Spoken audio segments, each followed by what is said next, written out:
Okay, good morning. Ngayon ay October 24. So, nandito tayo sa ating taniman. So, meron na tayong tatlong set dito.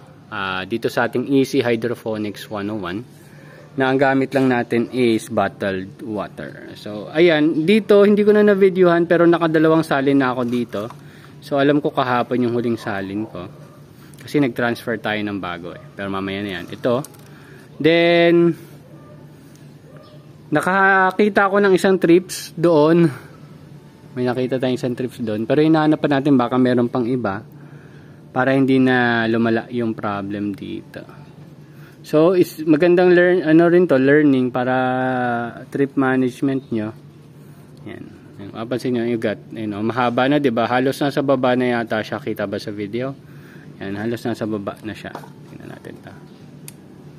Ayan. Ayan.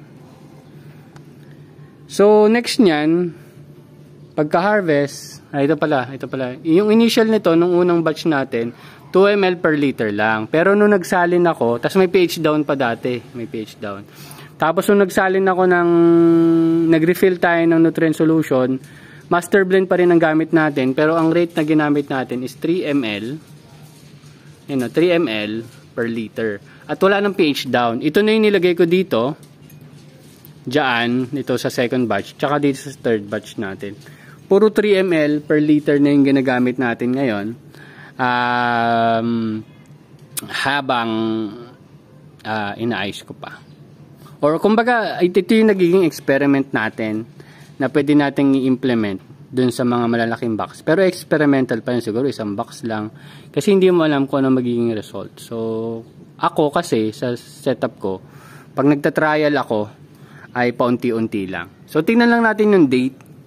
So, ito tinanim ko nung 21 yata to. 21, no September 21. Mali yan 28. Tapos ito yung September 28. Then, ito yung October 5. Ito, October 5. Kita ba? Basta October 5. Yan. So, nagkamali lang ako ng date dati. Pasensya na.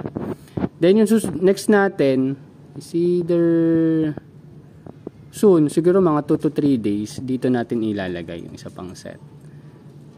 Tapos, sana ma-videohan ko para mapakita ko rin sa inyo. Pero pare-pares na lang naman yung setup. Kung magbabago man ako ng timpla, yan, isusulat naman natin yon kung yun yung set na yon ay nagbago ng timpla. Sa ngayon, 3 ml per liter ang ginagamit ko. Ang concentration nung timpla ko niyan is 250 grams nung master blend sa